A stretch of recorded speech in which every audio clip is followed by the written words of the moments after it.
Eh, ya estamos por finalizar el curso. Solo queda hoy y la semana siguiente, ¿verdad? Para trabajar con lo que corresponde el contenido de la clase, porque ya el lunes es la prueba. Y después se hace la prueba de, de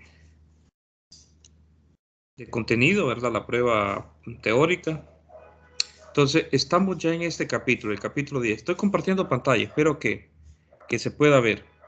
Entonces, ¿de qué trata el capítulo 10? De hecho, déjenme copiar el título así como aparece ahí, allá en los escritos. Permítanme. Creo que no les he subido la clase, ¿verdad? Ahorita que veo que me abrió por el otro curso, significa que no les subí la clase, porque siempre les subo a ustedes de último la clase, entonces por eso se abre siempre ustedes. Creo que a nadie de los dos les subí la clase.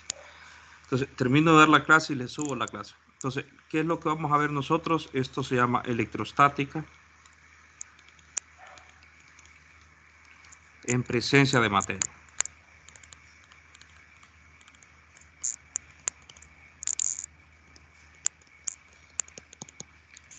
Este es el último capítulo y de hecho Bagnes nos presenta en las primeras dos páginas descripciones generales de en qué consiste este capítulo. Lo primero es que tenemos que recordar, ¿verdad?, qué es lo que nosotros hemos estado haciendo en todo el curso. Nosotros hemos estado dando una descripción cuantitativa, ¿verdad?, basándonos en rasgos cualitativos. Cuantitativa en el sentido que nosotros matemáticamente estamos describiendo, ¿verdad?, todo lo que tiene que ver con electrostática, estos fenómenos en escala macroscópica, ¿sí? Es decir, nosotros nos hemos basado en hechos microscópicos para dar una noción macroscópica de los eventos. Pero había un límite, si ustedes recordarán, lo mencionamos en el inicio de la clase. Nosotros mencionábamos, ¿verdad?, que ya sabemos en primer lugar que toda la materia, todo lo que nosotros hemos estudiado, ¿verdad?, al final está constituido por elementos más básicos, moléculas, conjunto de moléculas, átomos.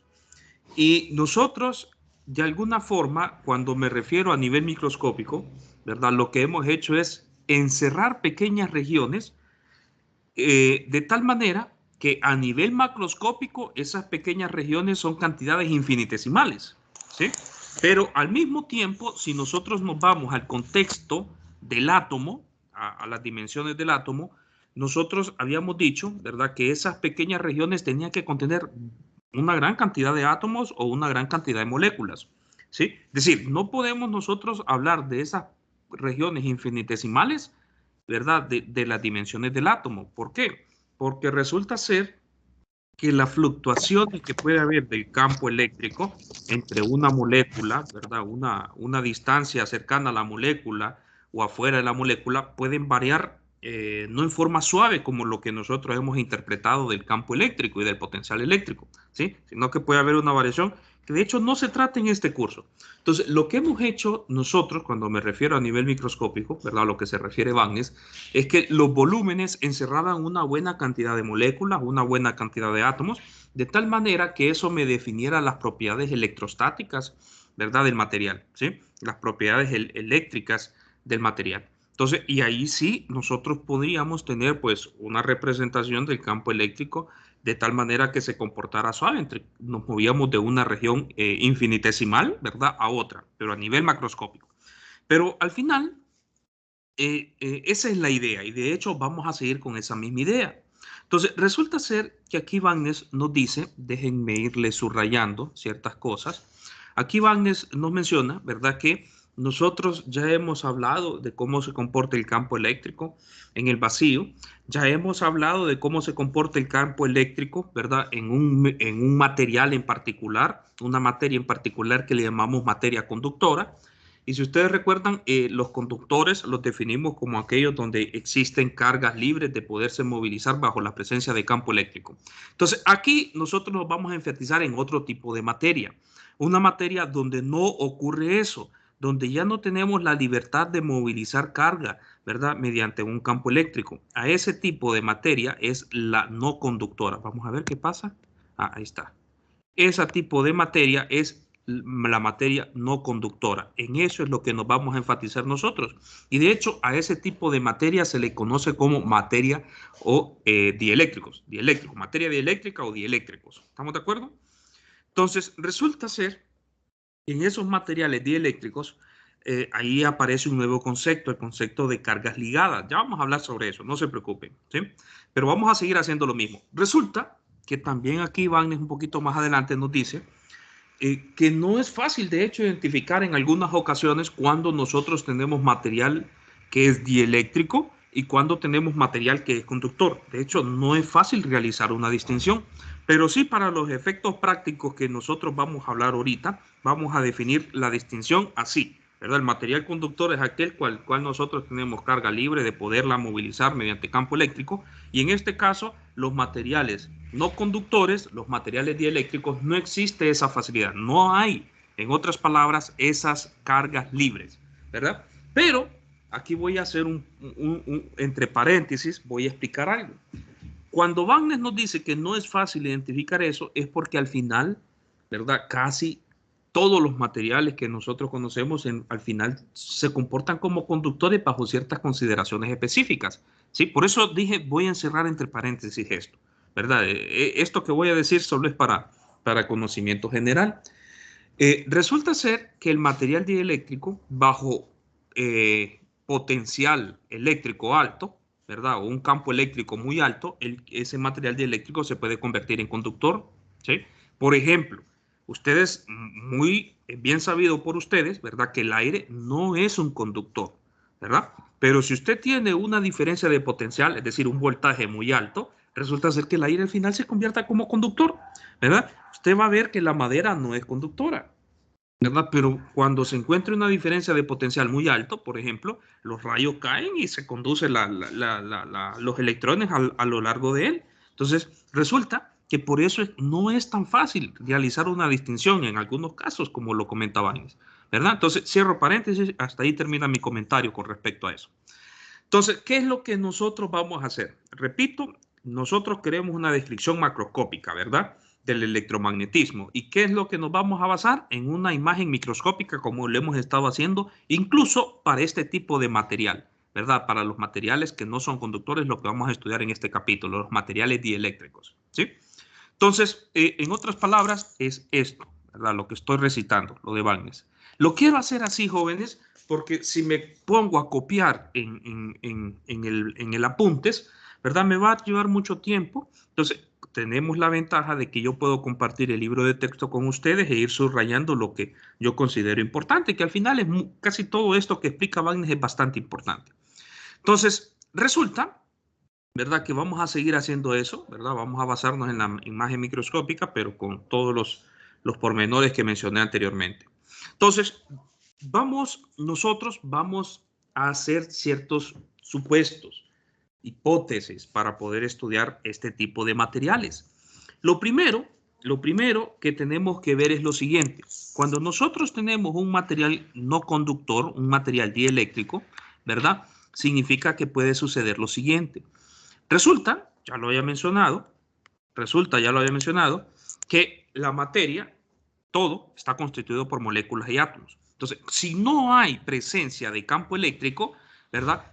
Esa materia nosotros siempre la vamos a encontrar, por lo general, ¿verdad? La naturaleza hace que la materia se encuentre en estado neutro, ¿sí? Es decir, ustedes, por ejemplo, la carga neta de ustedes son neutras, la carga neta de la silla donde están sentadas ustedes es neutra, la carga neta del hierro, por ejemplo, el aluminio que está conforma sus ventanas, ustedes lo van a ver que está en estado neutro, ¿verdad? La naturaleza de los objetos, la materia en general, al final la tendencia es a encontrarla en estado neutro. Entonces, ¿qué significa? Que resulta ser que cada átomo, cada molécula que conforma dicha materia, la encontramos entonces en promedio en estado neutro, ¿sí? ¿Qué significa entonces? Que el momento monopolar de esa va a ser cero, porque está en estado neutro, la carga total de cada una de las moléculas es cero. Y además de eso significa también que lo había mencionado, creo que en una clase anterior, que los átomos, por ejemplo, ¿verdad? La distribución de la carga, los electrones que están orbitando alrededor del núcleo, se distribuyen casi en forma uniforme, así como lo mencionaba Bagnes. La carga electrónica, ¿verdad? La carga de los electrones que conforman los átomos se distribuye uniformemente alrededor del núcleo, que el núcleo ya sabemos que es positivo, ¿verdad? Lo sabemos desde la construcción de, de Rutherford del átomo, ¿verdad? La imagen que ustedes conocen del átomo. Entonces, que ustedes ya lo vieron más o menos la descripción de Rutherford, el átomo más sencillo, el del planetario, cuando estudiaron física 200. Miraron eso más o menos, cómo se interpreta, ¿verdad? El modelo clásico, que de hecho ese modelo es el que vamos a seguir utilizando nosotros y nos va a seguir dando resultados a nivel macroscópico muy buenos, que es lo que nosotros queremos, ¿verdad? Que queremos que nos reproduzca los fenómenos experimentales. Entonces, la carga negativa está distribuida uniformemente alrededor del núcleo. Recordarán ustedes, ya resolvimos un problema, lo hicimos en clase. ¿Qué pasaba, por ejemplo, si nosotros teníamos distribución de carga uniforme alrededor de una distribución esférica? Encontrábamos que el momento dipolar de dicho distribución iba a ser cero, ¿verdad? Entonces, el momento dipolar en general, ¿verdad? Cuando nosotros tenemos ese tipo de materia, el momento monopolar y el momento dipolar son cero, ¿verdad? Entonces, significa que si el momento monopolar y el momento dipolar son cero, significa entonces que no existe presencia de campo eléctrico debido a ellos, ¿verdad? Entonces, eso es lo primero.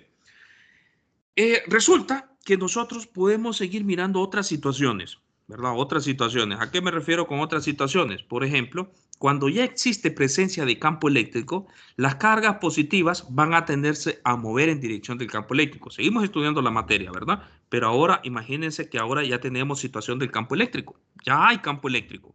Permítanme que veo que no me está manchando el lápiz. Solo déjenme sacarle la batería.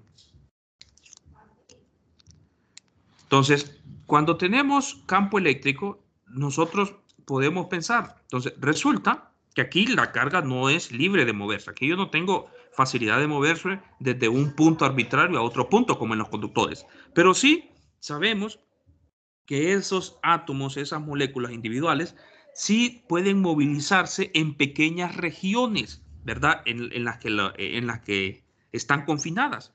Pequeñas regiones me refiero a que puede hacer que usted observe una vibración, ¿verdad? Del átomo en general, ¿sí? Los electrones pueden orientarse alrededor del núcleo de una forma diferente, ya no en forma simétrica. Entonces, eso es lo que sucede. Si nosotros tenemos campo eléctrico, no, permítanme, no me está funcionando el lápiz. Ahí está.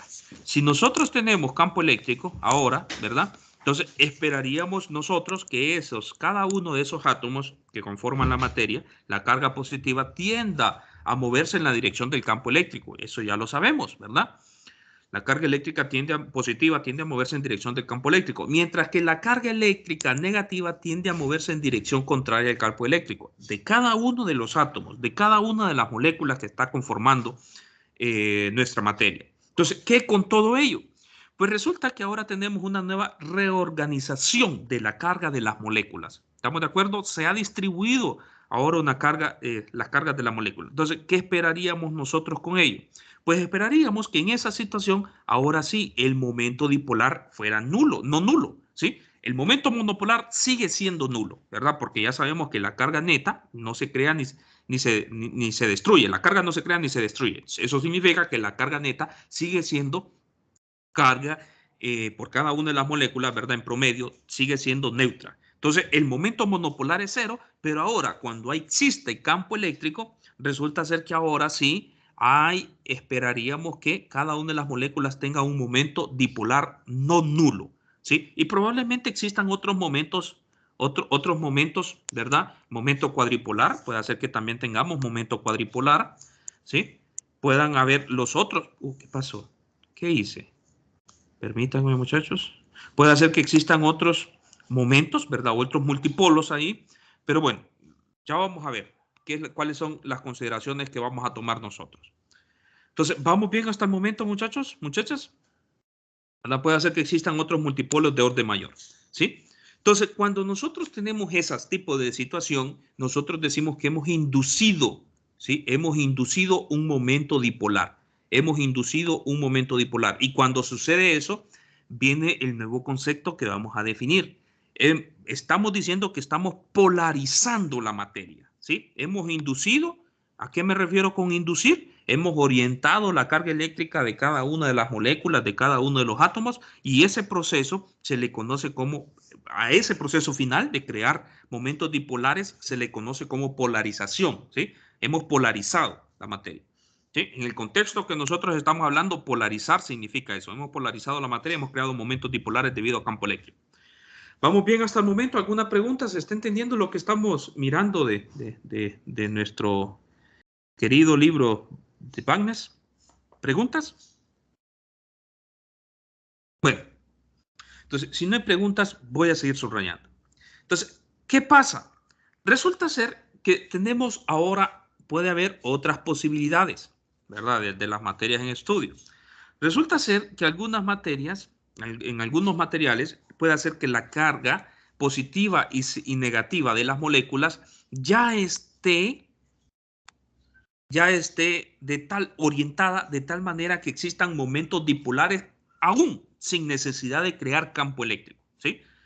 Puede hacer que ya tengamos nosotros materia, ¿verdad? Donde los campos, los momentos dipolares existan sin necesidad de generar campo eléctrico. Entonces, a dichas moléculas les vamos a llamar moléculas polares, ¿sí? Es decir, son aquellas que ya tienen un momento dipolar permanente.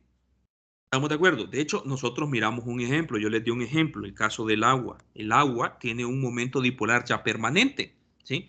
Nosotros miramos que el oxígeno tiene mayor cantidad de electrones, ¿verdad? En estado neutro, que los hidrógenos. Entonces, resulta ser que se comienzan a compartir, de hecho ya había hecho un diagrama anteriormente, se comienzan a compartir los enlaces, existen enlaces entre los electrones, ¿verdad? Del hidrógeno y del oxígeno. Entonces tenemos mayor concentración de carga negativa más cerca del oxígeno, ¿sí? Y tenemos mayor o menor concentración de carga negativa en los hidrógenos. Entonces ahí se crean momentos dipolares, ¿verdad? Por cada uno de los átomos de hidrógeno con el oxígeno hay un momento dipolar, y podemos hablar de un momento dipolar total en el caso de la molécula. Entonces, si cada molécula de agua tiene un momento dipolar, resulta ser que hablando de un conjunto, de una materia de agua, de un volumen de agua, nosotros esperaríamos también, en principio, ¿verdad? Pensaríamos, ¿verdad? Que eso debería tener un momento dipolar total diferente de cero. Pero resulta ser que no es así, porque si el momento dipolar de todo eso fuera diferente de cero, de todo un volumen de agua, significa entonces al final que habría presencia de campo eléctrico y nosotros podríamos entonces pensar, ¿verdad? Que eso no es electrostática. En el concepto electrostático eso no es neutro y eso no es lo que nosotros esperaríamos. Resulta ser que aunque nosotros tengamos moléculas individuales, ¿sí? Con momentos dipolares existentes, es decir, tengan momentos dipolares permanentes, ¿verdad? Si nosotros hablamos de todo el volumen, ¿sí? Resulta ser que los momentos dipolares están orientados al azar, ¿sí? Por aquí lo dice, en ausencia de campos eléctricos, aún existiendo momentos dipolares permanentes, todos esos momentos dipolares que conforman las moléculas no van a estar orientados siempre en la misma dirección, van a estar orientados al azar, ¿sí? Entonces, aunque nosotros tengamos materia, ¿verdad? Lo que estamos diciendo es en este caso, ¿verdad? Aunque nosotros tengamos momentos dipolares permanentes en las moléculas, van a estar orientados al azar. Es decir, unos pueden estar en esta dirección, otras en esta dirección, otros en esta dirección, ¿sí? Van a estar orientados al azar en todas las moléculas del agua. Entonces, si hablamos de todo en general, resulta ser que el momento dipolar total, eso va a ser igual a cero, ¿sí? Entonces, bueno, entonces seguimos nosotros entendiendo, ¿verdad?, cómo es que nos encontramos la materia y resulta ser que eso concuerda con las situaciones que miramos en la vida cotidiana, ¿verdad? Las situaciones que miramos, experimentamos en el laboratorio, ¿sí? Entonces, muy bien. Pero, ¿qué pasa? ¿Qué pasa, por ejemplo, si a esa materia que ya tiene momentos dipolares permanentes, nosotros le aplicamos ahora un campo eléctrico externo, ¿sí? Al aplicarle un campo eléctrico externo, resulta ser que esos momentos dipolares ahora nosotros esperaríamos que giren. En promedio, ¿verdad? Esperaríamos que casi todos ellos se alinearan con el campo eléctrico, ¿verdad? O tuviéramos una alineación casi en dirección del campo eléctrico. No digo totalmente en dirección del campo eléctrico, porque resulta ser que esos momentos dipolares, ¿verdad? Pueden generar interacciones para que no ocurra el evento completo, ¿verdad? Que los alineemos completamente en dirección del campo eléctrico, ¿sí? Sino que van a estar orientados en promedio a cierto grado de la alineación del campo eléctrico. Entonces, resulta que ahora sí, si nosotros tenemos campo eléctrico, ¿verdad? De todos esos momentos dipolares, ¿sí? Eso se ve afectado por un campo externo, ¿verdad? Por un campo externo. Lo voy a hacer así el dibujo. Por un campo externo, tengo un campo externo, un campo eléctrico externo. Resulta ser que ahora esos momentos dipolares, la mayoría de ellos, ¿verdad? Van a tenderse a alinear con el campo. Momento 1, momento 2, ¿sí? Van a tenderse a alinear con el campo, van a rotar, en otras palabras, y en general el promedio, el momento total en promedio, resulta ser que va a estar orientado casi, ¿verdad? Casi con el campo eléctrico, en la dirección del campo eléctrico. Entonces, muy bien. Entonces, ¿por qué estamos explicando esto? Porque ya vamos a dar la hipótesis de cómo vamos a estudiar nosotros este tipo de materia. Entonces, podemos tener una última posibilidad, mencionaba antes. Podemos tener una última posibilidad, que los momentos dipolares permanentes, algunos de ellos ya estén alineados de cierta manera, que aunque no existiera campo eléctrico, ya los encontramos alineados, ¿verdad? Es decir, esos momentos dipolares de esa materia, el total, tendríamos un momento dipolar total diferente de cero. Ese tipo de materiales recibe un nombre específico, se le llama electretos, ¿sí? Electretos. Resulta ser que para ustedes no es muy común escuchar electretos, ¿verdad? Pero sí es muy común escuchar, por ejemplo, que más adelante lo van a ver en el análogo del magnetismo, van a ver los que se le llaman los magnéticos, los materiales magnéticos, ¿sí? ¿Y quiénes son esos materiales magnéticos? Los imanes. Eso sí, nosotros tenemos un amplio uso de ellos en la industria. Como los electretos no tienen un amplio uso en la industria, por eso es que no es muy conocido para nosotros. Los materiales magnéticos que ya presentan momento dipolar magnético permanente, ¿sí? Esos sí son comunes, que son los imanes permanentes. Eso sí, nosotros los conocemos muy bien. Pero bueno, ahorita no vamos a hablar mucho de eso porque eso lo van a hablar en su momento en magnetismo, ¿verdad? Cuando estudien magnetismo. Entonces, podemos tener materiales donde ya esté presente, ¿verdad? Los momentos dipolares y estén orientados, sin necesidad de que exista campos eléctricos. Entonces, con todo esto que nosotros hemos dicho, nosotros podemos pensar, ¿verdad? Ya sabemos que el momento monopolar no es de interés porque al final la materia es neutra, ¿verdad? Cada una de las moléculas es neutra, el momento monopolar es cero. El momento dipolar sí es diferente de cero, ya hemos estudiado en qué situaciones. Puede existir campo eléctrico externo que me crea momentos dipolares.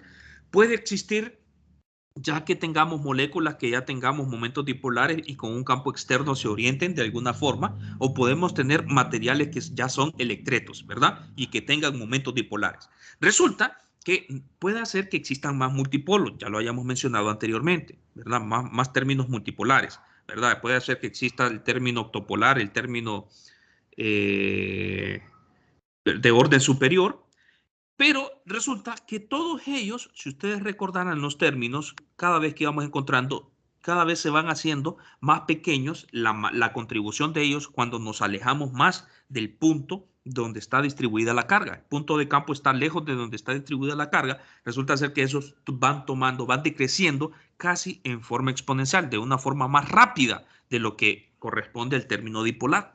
Entonces, nosotros en promedio nos vamos a ocupar únicamente en estudiar los momentos dipolares de estos tipos de materiales, ¿sí? Y no vamos a poner en consideración los momentos multipolares de orden mayor. Entonces, aquí es donde viene nuestra hipótesis, ¿sí? La hipótesis, y esta sí es muy importante. Esta hasta la voy a copiar tal como aparece aquí, y de aquí nos vamos a basar todo lo que vamos a hacer nosotros, ¿sí? De esta hipótesis es donde nos vamos a guiar nosotros para desarrollar lo que es el curso. Vamos a ver hasta dónde es. En ausencia, en lo que concierne a sus propiedades eléctricas, la materia neutra es equivalente a una configuración de dipolos eléctricos, ¿sí? Entonces, esta va a ser nuestra hipótesis. Entonces, con todo lo que hemos dicho, ya hemos mencionado, nos hemos centrado bastante, ¿verdad? Que el momento dipolar es el que toma mayor relevancia en este tipo de materiales, ¿verdad? Los materiales. Entonces, esta es nuestra hipótesis y con esto nos vamos a guiar para dar una descripción macroscópica de lo que es los campos eléctricos y potenciales eléctricos en materiales dieléctricos. ¿Estamos de acuerdo? En presencia de materia, que no es conductora. Entonces, la leo nuevamente. En lo que concierne a las propiedades eléctricas, la materia neutra es equivalente a una configuración de dipolos eléctricos. ¿Por qué? Por todo lo que leímos anteriormente de lo que nos mencionaba Bagnes. ¿Estamos de acuerdo? ¿Se entiende, jóvenes? Sí, Lick. Muy bien. Entonces, bueno, ¿qué con ello? Pues nosotros introducimos un término, ¿verdad? Mencionábamos que nos interesa ver cuando la materia se polariza. Es decir, vamos a definir lo que es la polarización. Vamos a comenzar por ahí. Vamos a definir entonces lo que es la polarización. ¿Sí? Vamos a definir la polarización. ¿Cómo vamos a definir eso? Lo vamos a definir de la siguiente manera. Se define como la cantidad de momentos dipolares por unidad de volumen. Se define como la cantidad de momentos dipolares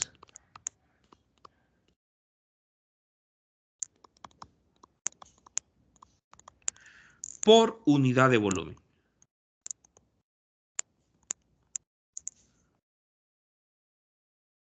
¿Sí? Entonces, hace un momento nosotros mencionábamos, ¿verdad? Que cuando creábamos dipolos, cuando nosotros teníamos dipolos,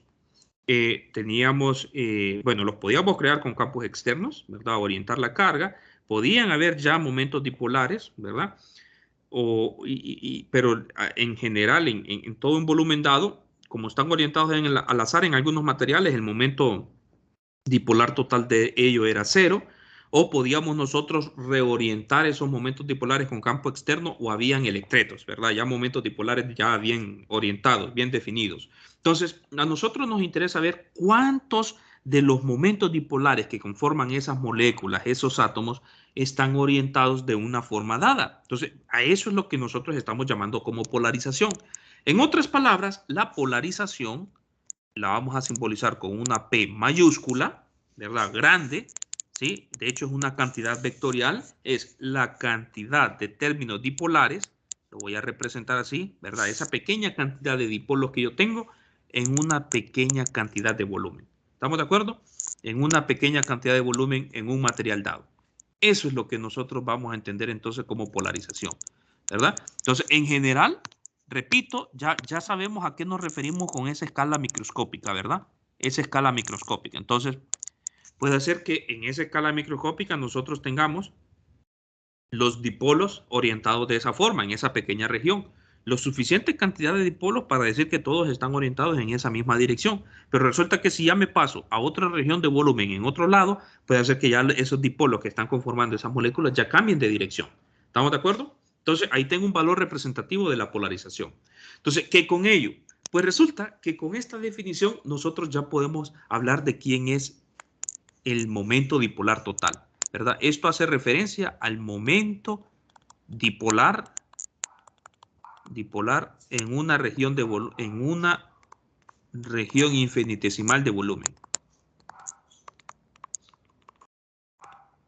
Infinitesimal.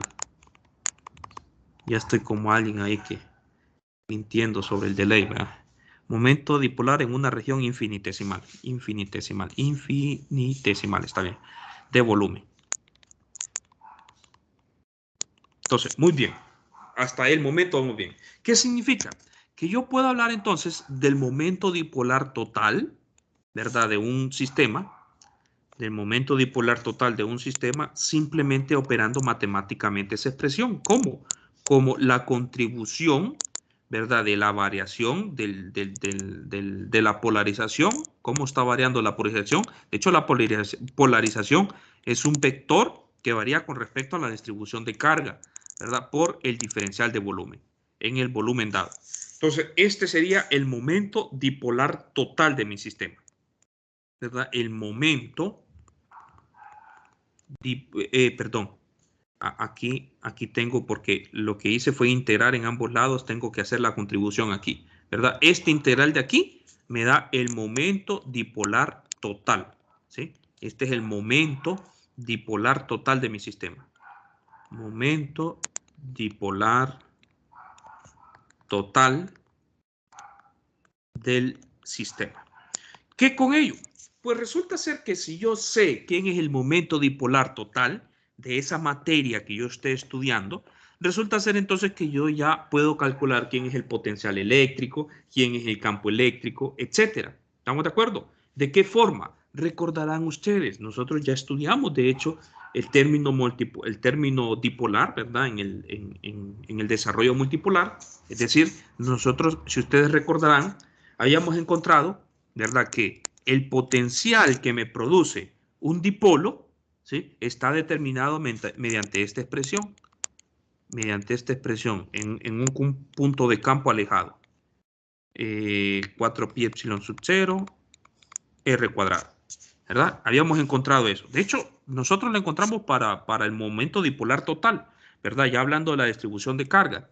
Pero lo que quiero decir es lo siguiente, que si yo tengo una distribución de momentos dipolares, ¿verdad? Entonces, en una pequeña región de volumen, déjenme corregir esto, yo voy a tener momentos dipolares orientados de una forma, aquí yo tengo momentos dipolares orientados de una forma, entonces me interesa calcular quién es el potencial, ¿sí?, de ese momento dipolar. ¿Y cómo se calculaba eso? Pues mediante esta expresión, ¿verdad? Necesitábamos saber, con respecto a nuestro sistema de referencia, quién era nuestro punto de campo. Permítanme.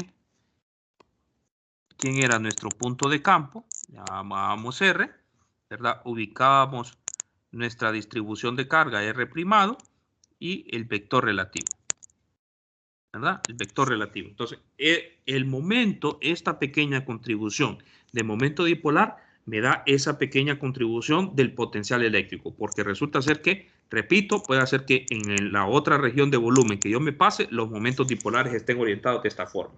¿Estamos de acuerdo? Entonces, esta es la contribución, ya lo sabíamos, ya lo teníamos nosotros, para encontrar el momento, el potencial eléctrico. ¿Qué significa? Que yo puedo escribir eso en términos también del ¿cómo se llama? De la polarización, ¿sí? Del vector polarización. De hecho, fíjense que aquí ya es, bueno, voy a seguir expresándolo con los primadas, ¿verdad? Para representar las fuentes. Entonces, resulta que al final, como nosotros tenemos una expresión 4pi epsilon sub 0 r cuadrado, ya tenemos experiencia de eso, resulta ser que ya no es necesario estar poniendo privadas, hasta el mismo autor lo menciona, ¿verdad? Que ya este punto, en la mayoría de los libros de texto ya no se coloca la representación primada para hablar de la carga fuente, pero bueno, vamos a seguirlo haciendo, ¿verdad? Para no perder la costumbre. Entonces, ese sería la pequeña contribución de esa región microscópica del potencial eléctrico. ¿Qué significa? Que si yo quiero encontrar el potencial total en ese punto de campo afuera, ¿verdad? Simplemente tengo que hacer la contribución entonces de todos esos potenciales, es decir, en todo ese volumen, ¿verdad? Todos esos potenciales, en todo ese volumen de este término, la polarización R' de dB punto R 4pi epsilon sub 0 R cuadrado. ¿Sí? Eso es lo que tenemos. Entonces, ¿vamos bien, muchachos, muchachas? Entonces, observen algo muy interesante acá. Observen algo muy interesante acá. Yo puedo identificar, por ejemplo, que esta cantidad de aquí, esta cantidad de aquí depende de cantidades primadas y depende de cantidades de puntos de campo y depende también de cantidades de la fuente, ¿verdad? Recordarán que R no es más que R menos R primado. ¿Estamos de acuerdo? Entonces, y este integral es concerniente a las fuentes, ¿verdad? A la fuente, ¿sí? A la fuente, las cantidades primadas. Entonces, vamos a ver, operando esta expresión, vamos a hacer lo siguiente. Vamos a sacar factor común el 4 pi epsilon sub 0. ¿Sí? Vamos a sacar factor común S1 sobre 4 pi epsilon sub 0. Y yo puedo ver lo siguiente. Esta expresión que yo tengo ahí, subrayada en color rojo, resulta ser que es algo que ustedes ya lo resolvieron en uno de los ejercicios que se les dejó en la guía. ¿Sí? Hay una expresión para poder calcular quién es eso, que es equivalente a tener el gradiente de 1 sobre R, le da exactamente lo mismo que tener R primado entre R cuadrado. ¿Sí? ¿Algunos de ustedes lo hicieron? Lo hicieron en un sistema de coordenadas específico. Yo creo que se los dejé para que lo hicieran en los 3 sistemas de coordenadas. Creo que estaba en uno de los problemas, ¿verdad? Que resolvimos al inicio, en la primera unidad, en la primera prueba, creo que se trató eso. ¿Sí? Tenemos esa relación. Entonces, podemos realizar lo siguiente. Vamos a ver. Solo déjenme recordar cómo está expresado eso. No, creo que está en una guía. Solo déjenme buscar esa relación.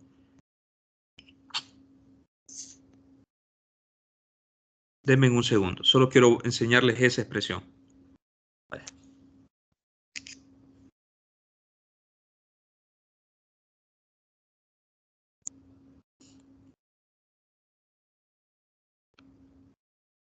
No, en el mismo libro de texto está también. Solo déjenme buscar.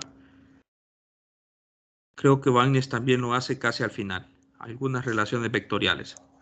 Por aquí creo que tiene Bagnes ese desarrollo. Si más no recuerdo.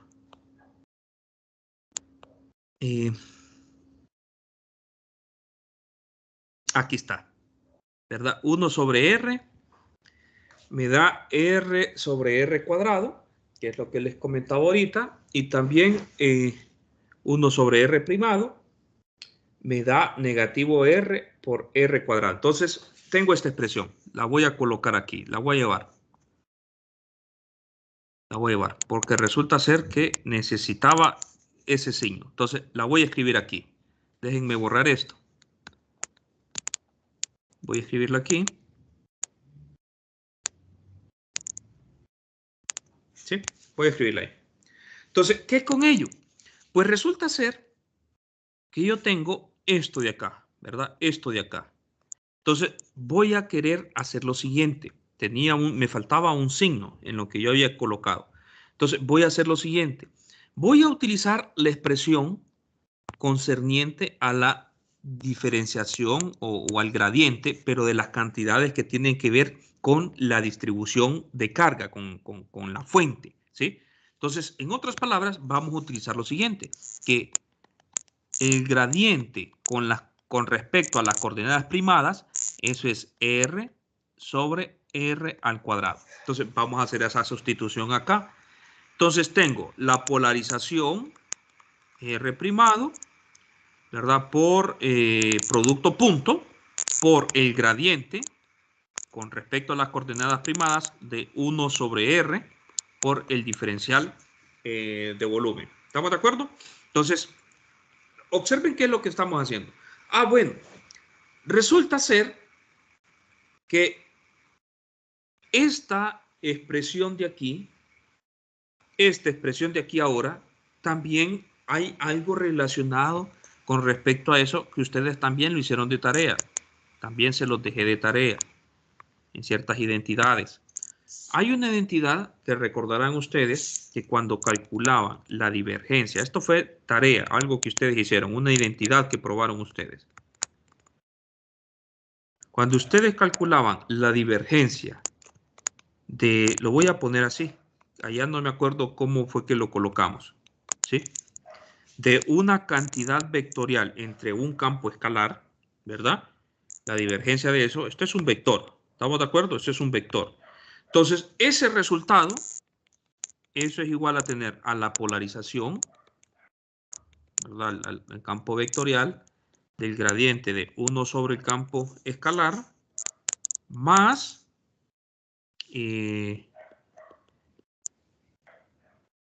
si más no recuerdo, era la divergencia con respecto a P sobre R.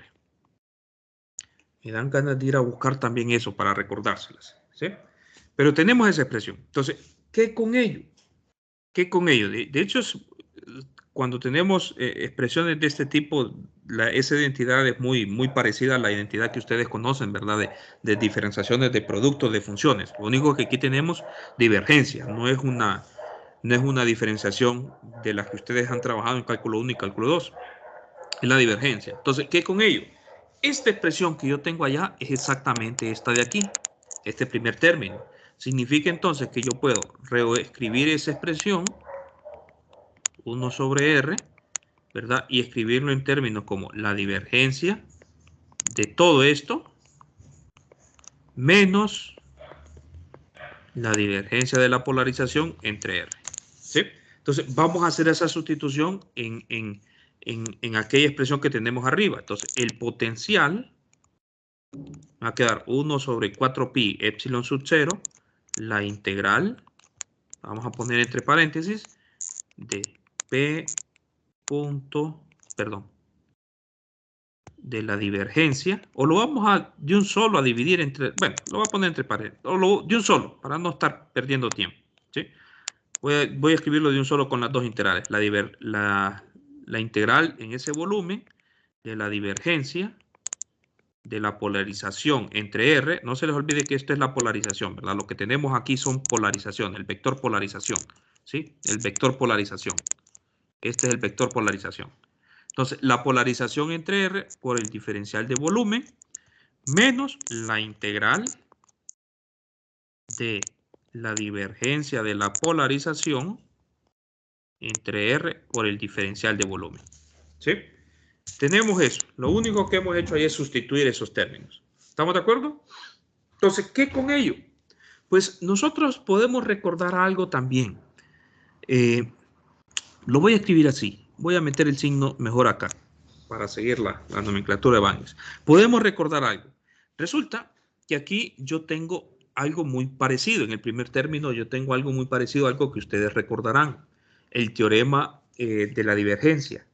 Recordarán ustedes del teorema de la divergencia que cuando nosotros teníamos la divergencia de un campo, ¿verdad? Cualquiera, un campo vectorial cualquiera evaluado en un volumen, nosotros ese resultado era igual a tener el flujo neto de este campo a lo largo del área que contenía dicho volumen. De hecho, ese volumen es una cantidad finita. Nosotros estamos estudiando materia, ¿verdad? Entonces, hay una envoltura de ese volumen. Entonces, recordando del teorema de la divergencia,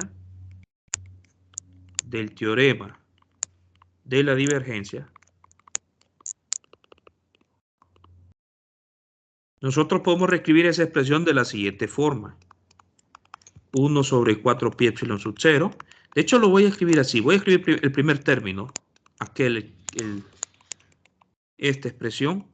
Lo voy a escribir como primer término entre R, diferencial de volumen. ¿Sí? Entonces, y aquí vamos a utilizar el teorema de la divergencia.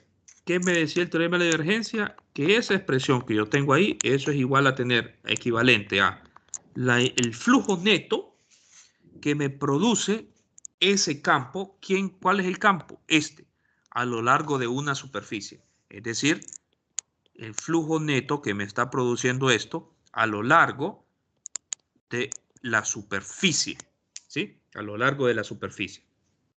¿Quién es esa superficie? Pues esa superficie es la que me está limitando el volumen de todos los momentos dipolares que yo tengo encerrados ahí. Es decir, ¿verdad? Tengo todo eso, tengo una superficie dada en ese volumen y estamos calculando entonces quién va a ser el flujo neto que me va a producir esta cantidad a lo largo de esa área. Entonces, recordarán ustedes, pero el flujo, ¿verdad? El flujo, esa relación de la polarización, ¿verdad? Entre R. De hecho, este es un campo escalar, ¿verdad? Quien me da el vector de todo esto en realidad es la polarización. Entonces, recordarán ustedes que cuando nosotros evaluamos el flujo neto, realmente lo que evaluamos es la proyección de ese flujo perpendicularmente a toda el área. Entonces, vamos a escribirlo de la siguiente forma. En lugar de escribirlo así, vamos a escribir el diferencial de área explícitamente como el vector normal, ¿verdad? Por la cantidad escalar, ¿sí? Entonces, voy a reescribir esto. 1 sobre 4 pi epsilon sub 0, la integral de volumen. Y ahí puedo observar algo muy interesante. De hecho, más 1 sobre 4 pi epsilon sub 0, la integral, toda una superficie de P.n dA entre R. Recordarán ustedes, nosotros ya hemos resuelto problemas de cómo calcular el potencial eléctrico, ¿verdad? Cómo calcular el potencial eléctrico cuando teníamos distribución de carga volumétrica y cómo calcular el potencial eléctrico cuando tendríamos distribución de carga superficial, ¿sí? Observen, en otras palabras, que este término de aquí, esta integral de aquí, es una cantidad asociada, ¿verdad? Es una cantidad asociada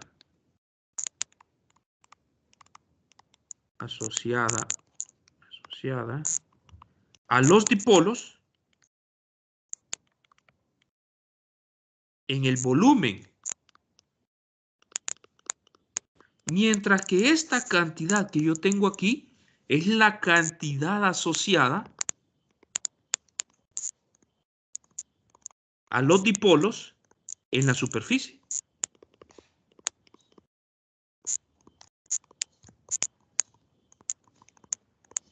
Entonces, ¿qué es lo que quiero decir en otras palabras? Que nosotros podemos hablar de una densidad ligada, le vamos a llamar así, ¿verdad? Porque si son dipolos ligados a esa zona, ¿sí? Le vamos a llamar densidad de carga ligada. El B es porque en inglés bond significa ligado, ¿sí? Eso es ligado.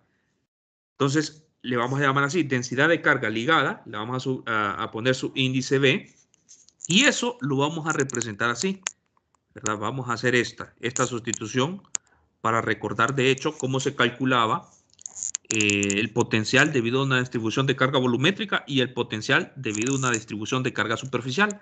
Mientras que esta otra parte de aquí, ¿verdad? Esto de aquí, nosotros podemos relacionarla con una densidad de carga volumétrica y una densidad de carga superficial. Recordarán que el potencial variaba con respecto a R, ¿verdad? En el denominador disminuía el potencial con respecto a la distancia en la cual nosotros estábamos calculando.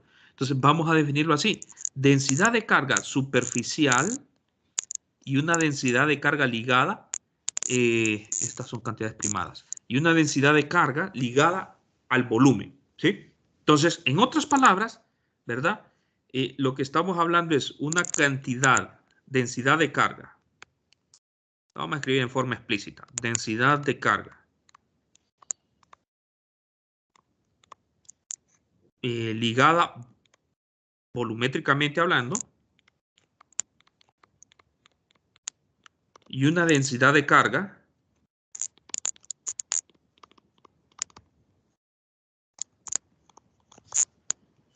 ligada a la superficie.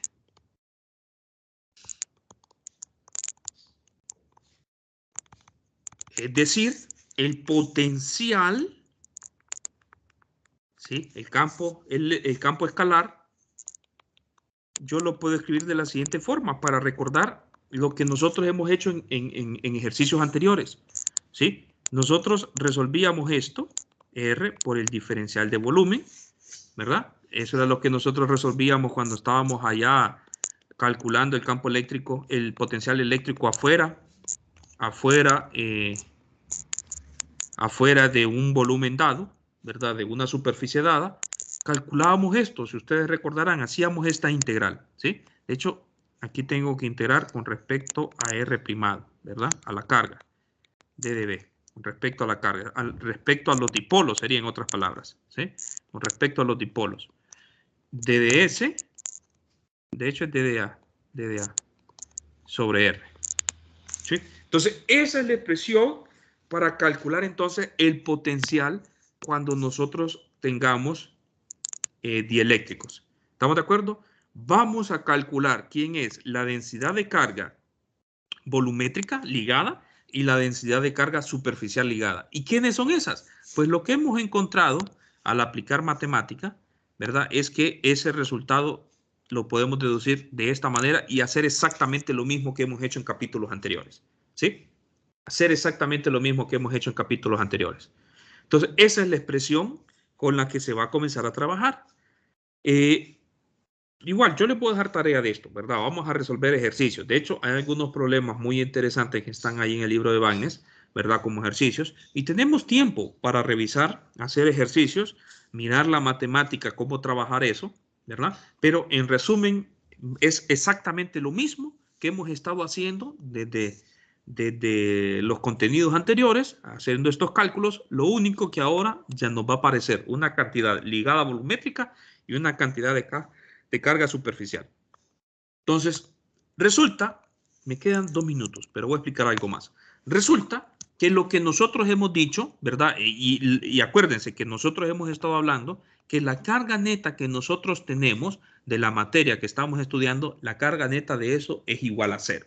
Lo único que se me han creado dipolos o ya estaban esos dipolos, ¿verdad? Y lo que hemos hecho es orientarlos o ya estaban orientados en forma permanente, ¿verdad? En una orientación dada específica. Pero la carga neta de eso tiene que ser igual a 0. ¿Qué significa? Que si yo quiero calcular quién es la carga neta, ¿verdad? De esa materia que estoy estudiando, tendría que hacer estas integrales, ¿verdad? Calcular quién es la contribución de densidad volumétrica en un volumen dado, más calcular quiénes son la cantidad de carga que se me crea en la superficie que contiene dicho volumen, ¿sí? En la superficie que contiene dicho volumen, y yo esperaría, ¿verdad?, que ese resultado me dé 0. De hecho, tiene que dar 0, ¿verdad?, por la hipótesis en la cual nosotros nos hemos basado. Entonces, eso lo vamos a hacer el día lunes, vamos a corroborar eso, vamos a hacer algunos ejemplos y vamos a seguir explicando, si nos queda chance el día lunes, algunas cosas más. ¿Verdad? Tenemos toda la semana siguiente para hablar sobre este capítulo 10. No sé si tienen alguna pregunta, jóvenes. ¿Se ha entendido lo que hemos hablado hasta el momento?